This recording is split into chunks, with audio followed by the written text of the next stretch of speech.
Ang hinahanap, pag kaya mo yung ninong mo, maging lawyer ka din. Wow, lawyer. Tapos po, yung gift po ninyo for Baby Anaya, ano po yung madedescribe nyo doon sa gift? And bakit yan yung binili nyo for Baby Anaya?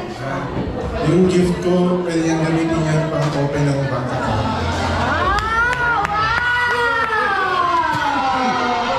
Pwede pang-open ng bank account. Ano kaya yun? Ballpen pala! Ballpen! Okay naman pag magsusulat ka nung ano sa bank.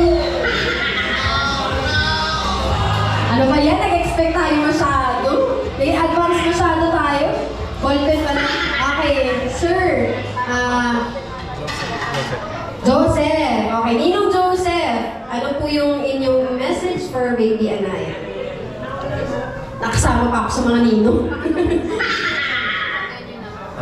Hello. Ang message ko, yung message nilang dalawa.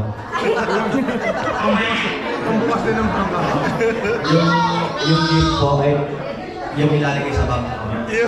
Wow! Isa ano naman yun?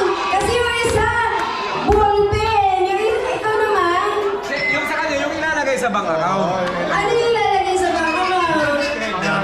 Describe lang. Sige na nga, bahala na kayo mag-isip kung ano yung ilalagay sa bank account na yun. Baka naman sa kanya, ballpen sa'yo naman papel.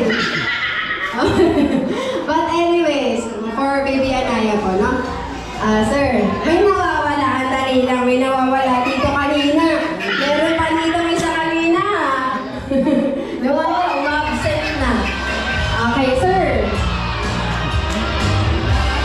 Okay, ninong dito. Okay, ano po yung inyong message for Baby Anaya?